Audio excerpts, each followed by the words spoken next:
Guys welcome back to our channel और आ चुके हैं हम एक और नए वीडियो के साथ। तो आज के वीडियो में हम बात करेंगे सीता स्वयंवर के बाद क्यों भगवान परशुराम जी को क्रोध आया था। जी हाँ दोस्तों, आज की वीडियो में बात करेंगे रामायण के बारे में कि सीता स्वयंवर में क्यों भगवान परशुराम को क्रोध आया। तो क्या वजह थी जो भगवान परशुराम को क्रोध आया था सीता जी के स्वयंवर में। तो भगवान परशुराम शिव के भक्त थे। उन्हें दशिच के अस्थि से निर्मित शिव का अजगव धनुष जनक को उपहार में दिया था।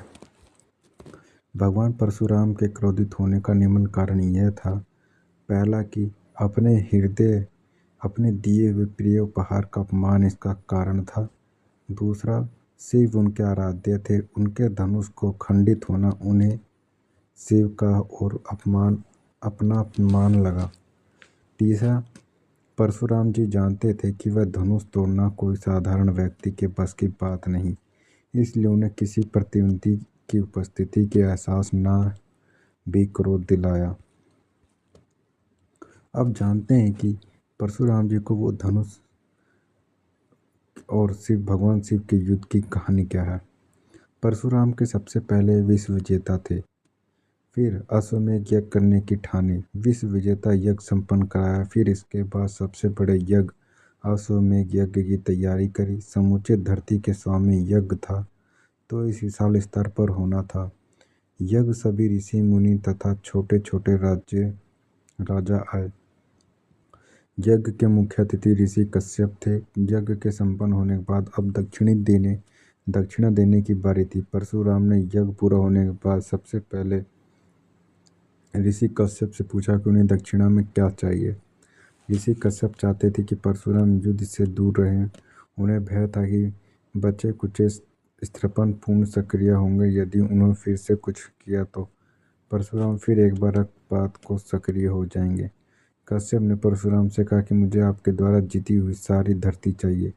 परशुराम जी ने सातों द्वीप वाली धरती कश्यप को दान कर दी तथा उनके पितरों की आज्ञा और शेष रह गई थी, जिसकी पूर्ति के लिए वह तीर्थ यात्रा पर निकल पड़े तथा कश्यप के संरक्षण में पृथ्वी जाने से वह बहुत खुश थे।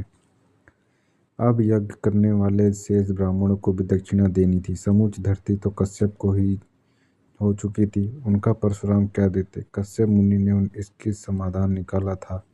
उन्हें यज्ञ के लिए सोने से बनी वेदी के कई भाग में तोड़कर उन्हें ब्राह्मण को दान दे दिया। कश्यप ऋषि ने प्रसन्न होकर परशुराम को सिर्फ आशीर्वाद ही नहीं दिया, बल्कि भगवान विष्णु को एक अमोघ मंत्र भी दिया। फिर कश्यप ऋषि परशुराम से बोले कि तुमने अब पूरी धरती मुझे दान कर दी है, अंत तुम अब इस धरती में एक पल के लिए भी नहीं रह सकते, शीघ्र यहाँ से कहीं और चले जाओ।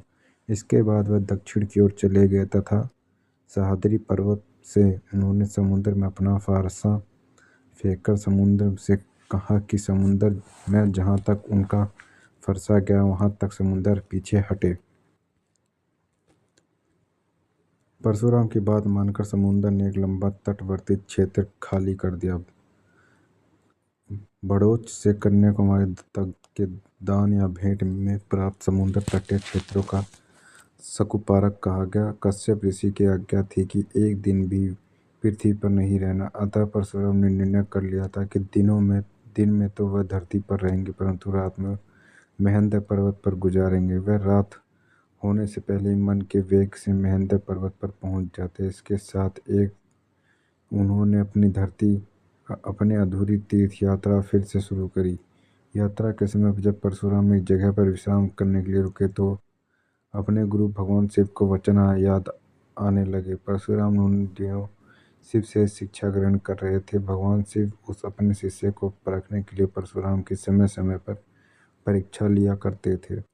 एक दिन शिव ने परशुराम की परीक्षा लेने के लिए नीति के विरुद्ध कुछ कार्य करने का आदेश दिया। पहले परशुराम को कुछ संकोच हुआ, परंतु फिर उन्होंने भगवान शिव से साफ साफ कह दिया कि वह कार्य नहीं करेंगे जो नीति के विरुद्ध हो।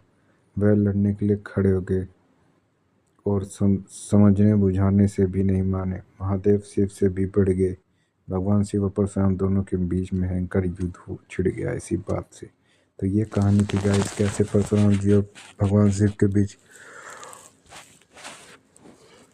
युद्ध छिड़ा था। तो उम्मीद करता हूँ कि वीडियो आपको अच्छी लगी। अगर वीडियो अच्छी लगे तो वीडियो को जरूर लाइक करें, चैनल पे है तो चैनल को सब्सक्राइब करें। तो मिलते हैं नेक्स्ट वीडियो में।